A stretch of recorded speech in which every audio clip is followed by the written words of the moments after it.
Welcome back to clean news MP. चलिए देखते हैं मध्य प्रदेश की 25 फटाफट बड़ी खबरों को। इससे पहले आप न्यूज को कहां से देख रहे हैं हमें कमेंट में जरूर बताएं। साथ ही वीडियो को लाइक करना बिल्कुल ना भूलें। भूमाफियाओं से लेकर खनन और शराब माफियाओं की प्रशासन तैयार कर रहा कुंडली, होगी सख्त कार्रवाई।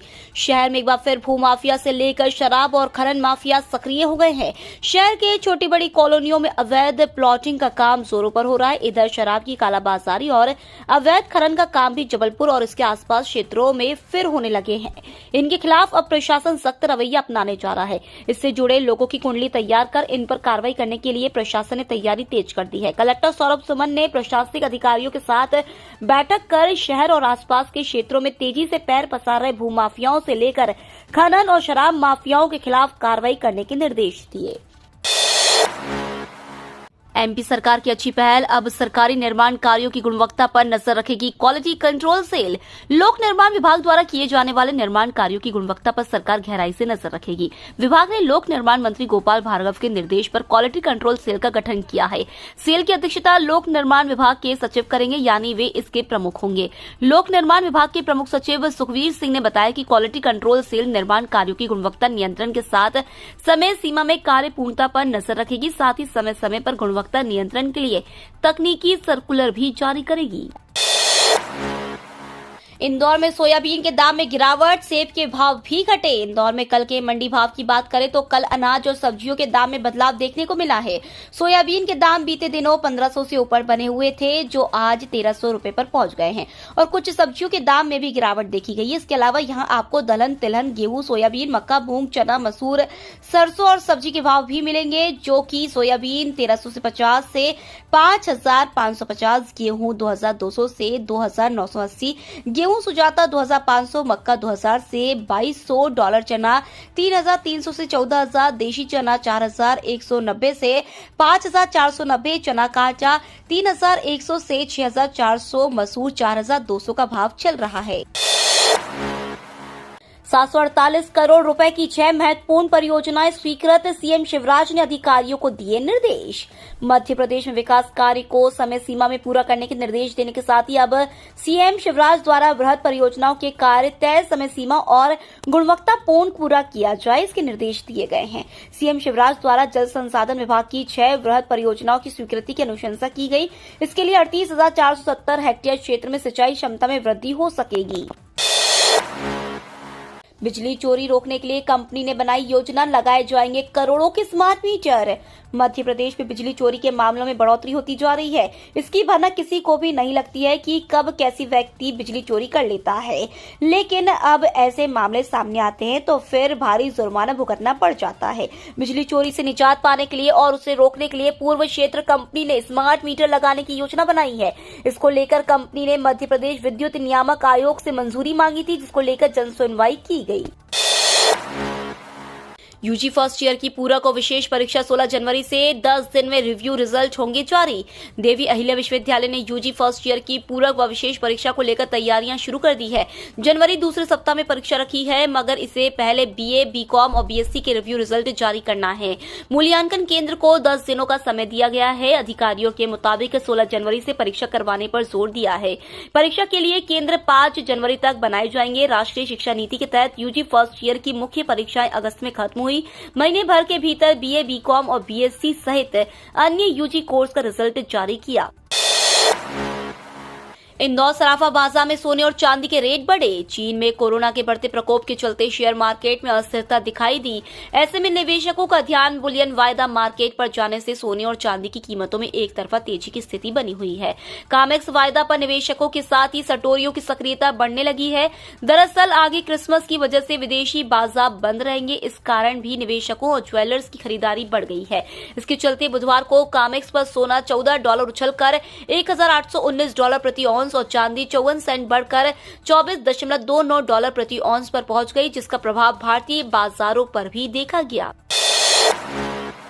बीआरटीएस सहित शहर की ऐतिहासिक इमारतें व प्रमुख बाजार जगमगाए। प्रवासी भारतीय सम्मेलन व ग्लोबल इन्वेस्टर मीट के दौरान शहर के चौराहों, पुलों, इमारतों व बाजारों में रात में विद्युत साज सज्जा कर दीपोत्सव की तरह रोशन करने की कवायद की जा रही है। इसके तहत एयरपोर्ट से बापट चौराहे व ब्रिलियंट कन्वेंशन सेंटर में विशेष विद्युत रोशनी की जाएगी। शहर की ऐतिहासिक धरोहर राजवाड़ा व कृष्णपुरा छतरियों के अलावा गांधी हॉल भी जगमगाएगा। इसके अलावा कई उद्योग सुपर कॉरिडोर पर अपनी फैक्ट्रियों पर आकर्षक रोशनी करेंगे। खजराना मंदिर के अलावा शहर के प्रमुख मंदिरों में भी विशेष रोशनी की जाएगी। इंदौर आरटीओ में फिर खत्म हुई खाली कार्ड, लोग परेशान। इंदौर आरटीओ कार्यालय से परेशानी खत्म नहीं हो रही है। लाइसेंस के खाली कार्ड एक बार फिर से खत्म हो गए हैं, जिससे अब फिर लोगों को लाइसेंस के लिए इंतजार करना पड़ रहा है। दावा किया जा रहा है कि अगले कुछ दिनों में खाली कार्ड की आपूर्ति फिर से बहाल हो जाएगी। इससे यह दिक्कत खत्म हो जाएगी। जानकारी के अनुसार करीब 3 दिन पहले आरटीओ से खाली कार्ड खत्म हो गए हैं। इससे लोगों को परेशानी हो रही है। जिन लोगों ने एजेंट के माध्यम से लाइसेंस बनवाए थे, एजेंट उन्हें लाइसेंस के खाली कार्ड खत्म होने का हवाला देकर कह रहे हैं कि लाइसेंस नहीं मिलेंगे, अब इसमें समय लग जाएगा। नई सूची बनाने और पात्र आवेदकों को नियुक्ति पत्र जारी करने के निर्देश।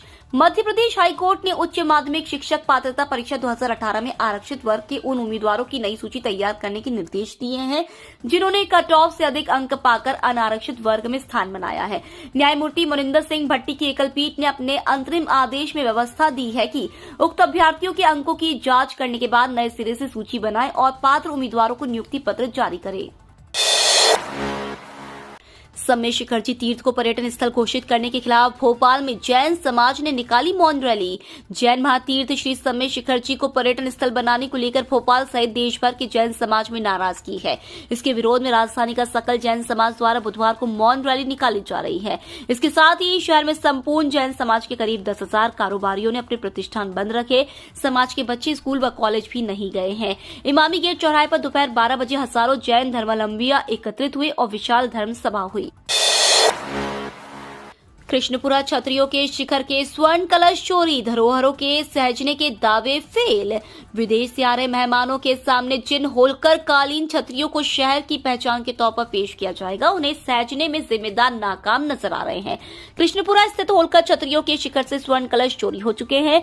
कम से कम 3 वर्षों से छतरियों के शिखर पर जड़े कलश गायब होने का सिलसिला जारी है। 7 साल पहले कृष्णपुरा छतरी के संरक्षण और सौंदर्यीकरण अभियान के नाम पर सुर्खियां भी बटोरी जा चुकी है। इसके बाद स्मार्ट सिटी प्रोजेक्ट में भी छतरियों के संरक्षण के तमाम दावे हुए। कच्चे तेल की कीमतों में वृद्धि, पेट्रोल डीजल में आया उछाल। इंटरनेशनल मार्केट में कच्चे तेल की कीमतों में एक बार फिर उछाल देखा जा रहा है। पिछले 24 घंटों में क्रूड ऑयल की कीमतों में वृद्धि दर्ज की गई है।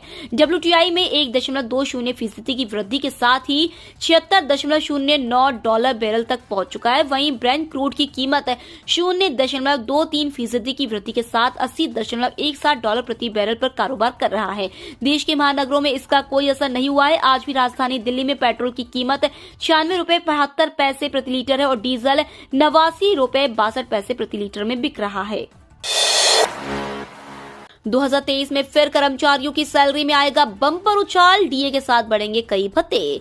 केंद्रीय कर्मचारियों पेंशनरों के लिए गुड न्यूज है। नए साल 2023 में एक बार फिर बड़ा तोहफा मिल सकता है। संभावना जताई जा रही है कि AICPI इंडेक्स के आंकड़ों में लगातार उछाल के बाद कर्मचारियों का 3 से 5% तक वृद्धि की जा सकती है। इसकी घोषणा मार्च 2023 तक की जा सकती है।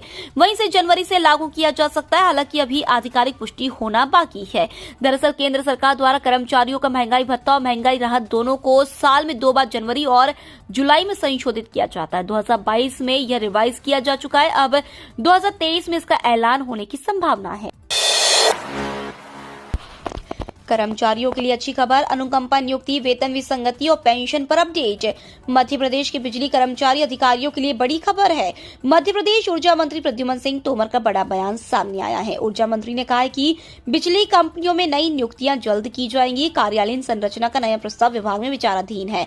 अनुकंपा नियुक्ति का प्रस्ताव भी बनाया गया है। उन्होंने कर्मचारियों की चिकित्सा व्यवस्था के संबंध में आवश्यक सुधार करने की बात भी कही। चिकित्सालय मुख्यालयों पर एम्बुलेंस की सुविधा की जाएगी।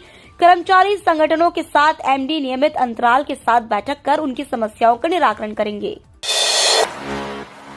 शिवराज कैबिनेट की बैठक में कई अहम प्रस्ताव को मिली मंजूरी। मध्य प्रदेश में शिवराज कैबिनेट की महत्वपूर्ण बैठक आयोजित की गई थी, जिसमें कई अहम प्रस्तावों को मंजूरी मिली है। एक और जहां प्रदेश के सभी आंगनबाड़ी केंद्रों में विभागीय निर्मित, निर्माणाधीन और भविष्य में निर्मित होने वाली आंगनबाड़ियों के लिए विद्युत व्यवस्था के लिए विद्युत संयोजन किए जाने की स्वीकृति प्रदान की गई है। इसके अलावा Gandhi medical college hospital Bhopal के लिए 507 करोड़ 12 लाख रुपए की पुनरीक्षित प्रशासकीय स्वीकृति दी गई है। साथ ही मध्य प्रदेश सहकारी सोसाइटी संशोधन विधेयक 2022 का अनुसमर्थन किया गया। इसके अलावा मध्य प्रदेश पेयजल परीक्षण संशोधन विधेयक 2022 का अनुमोदन किया गया है। मध्य प्रदेश में कर्मचारियों की पुरानी पेंशन नहीं होगी बहाल, सरकार ने विधानसभा में दिया जवाब। प्रदेश में कर्मचारियों के विभिन्न संगठन पुरानी पेंशन बहाली की मांग कर रहे हैं, पर सरकार इस पर कोई विचार नहीं कर रही है। विधानसभा में 3 अलग अलग प्रश्नों के उत्तर में वित्त मंत्री जगदीश देवड़ा ने स्पष्ट किया है कि ऐसा कोई प्रस्ताव विचाराधीन नहीं है। 1 जनवरी 2005 के बाद नियुक्त कर्मचारियों के लिए राष्ट्रीय पेंशन प्रणाली लागू है। इसी तरह पेंशनर की महंगाई राहत में वृद्धि के लिए छत्तीसगढ़ की सहमति प्राप्त करने की अनिवार्यता को समाप्त करने के संबंध में भी कोई प्रस्ताव नहीं है। सरकार ने कहा, राहुल गांधी यात्रा रोक दे, देश को कोरोना से बचाना है। केंद्र सरकार ने राहुल गांधी से यात्रा रोकने की अपील की है। इसके लिए कोरोना महामारी बढ़ने का हवाला दिया है। केंद्रीय स्वास्थ्य मंत्री मनसुख मंडाविया ने राहुल को लेटर लिखा है। उन्होंने कहा है कि देश में एक बार फिर से कोरोना का खतरा बढ़ता जा रहा है। हेल्थ इमरजेंसी के हालात हैं। देश को बचाने के लिए भारत जोड़ो यात्रा रोक दे। सरकार की अपील पर कांग्रेस ने कहा, भारत जोड़ो यात्रा से मोदी सरकार बौखलाई हुई है। क्या गुजरात चुनाव में पीएम मोदी मास्क लगाकर गए थे? इसके बाद स्वास्थ्य मंत्री मनसुख मंडाविया का भी बयान आया। पीपीएफ पर बड़ा अपडेट, ये लोग नहीं खोल सकते इस स्कीम में खाता। केवल देश में रहने वाले भारतीय नागरिक ही पीपीएफ खाता खोल सकते हैं। 18 वर्ष से ज्यादा के व्यक्ति पीपीएफ में खाता खोलने के योग्य है। पीपीएफ खाता खोलने के लिए कोई ऊपरी आयु सीमा नहीं है। वहीं आप अपने नाम से एक पीपीएफ खाता खोल सकते हैं। यहाँ तक कि अगर आप पीपीएफ खाते के लिए सभी योग्यताएं पूरी करते हैं तो भी आप दूसरा खाता शुरू नहीं कर सकते। सरकार की तरफ से आपकी बेटी को मिलेंगे 1,43,000 रुपए। नए भारत के निर्माण में महिलाओं का सहयोग होना भी जरूरी है। ऐसे में सरकार आपकी बेटी की पढ़ाई के लिए कई तरह की योजनाएं चलाती है। इसी तरह इस योजना के तहत आपकी बेटी को 1 लाख रुपए से भी ज्यादा का अमाउंट सरकार की तरफ से दिया जाएगा। ये राशि डायरेक्ट आपकी बेटी के बैंक अकाउंट में जमा की जाएगी। आपको बता दें कि ये अमाउंट 5 किश्तों में खाते में जमा किया जाएगा। अगर आप इस योजना का लाभ लेना चाहते हैं तो आपको कुछ दस्तावेज सरकारी कार्यालय में जमा कराने होंगे। आपको आपकी बेटी के सभी डॉक्यूमेंट्स आंगनवाड़ी कार्यकर्ता को जमा करने होंगे। आप लोक सेवा केंद्र, परियोजना कार्यालय या किसी इंटरनेट कैफे पर आवेदन कर सकते हैं। यहां से अप्लाई करने के बाद परियोजना कार्यालय आपके आवेदन को स्वीकृत करेगा। पीएफ के 6 करोड़ सब्सक्राइबर्स की बल्ले बल्ले। सैलरीड क्लास को ईपीएस के तहत मिलने वाली न्यूनतम मासिक पेंशन को लंबे समय से बढ़ाने की मांग चल रही है। अब इसी को लेकर नया अपडेट यह है कि ईपीएस 95 राष्ट्रीय संघर्ष समिति ने न्यूनतम मासिक पेंशन को 1,000 रुपए से बढ़ाकर 7,500 रुपए करने के लिए लेबर मिनिस्ट्री को 15 दिन का नोटिस दिया है। समिति की तरफ से दिए गए नोटिस में कहा गया है कि मांग पूरी नहीं होने पर देशव्यापी आंदोलन किया जाएगा। कर्मचारी पेंशन योजना 1995 यानी ईपीएस 95 सेवानिवृत्ति कोष निकाय कर्मचारी भविष्य निधि संगठन की तरफ से संचालित की जाती है। सरकार की इस स्कीम में मिल रहा 3 लाख का लोन। देश में बड़ी संख्या में किसान क्रेडिट कार्ड का लाभ किसान ले रहे हैं। इस योजना के जरिए लोन हर उस किसान को मिल सकता है जिसकी उम्र 18 से 75 साल के बीच है। योजना में लोन खाद, बीज, कृषि मशीन, मछली पालन, पशुपालन समेत कई तरह के कृषि से संबंधित कार्यों के लिए दिया जाता है। किसानों को अधिकतम 3 लाख रुपए तक का लोन दिया जाता है। लोन राशि पर अधिकतम 7% ब्याज दर लागू होती है। समय पर लोन चुकाने पर ब्याज दर में 3% की छूट दी जाती है। केंद्र सरकार ने बताया कि आत्मनिर्भर भारत पैकेज के हिस्से के रूप में भारत सरकार ने मई 2020 में 2 लाख करोड़ रुपए के कर्ज के साथ केसीसी योजना के तहत किसानों को कवर किया है। छूट न जाए निवेश का मौका, ये बड़े बैंक एफडी पर दे रहे हैं तगड़ा ब्याज। देश के ज्यादातर बड़े बैंक एफडी पर ज्यादा ब्याज दे रहे हैं। इसमें आपको 7% तक का अधिकतम ब्याज मिल सकता है। हालांकि यह बैंकों और एफडी के टाइम पीरियड के आधार पर अलग अलग हो सकता है। बता दें कि ऐसा आरबीआई द्वारा हाल ही में बढ़ाए गए रेपो रेट की वजह से हुआ है। रेपो रेट के बढ़ते ही बैंक एफडी निवेशकों के रडार पर वापस आ गए हैं।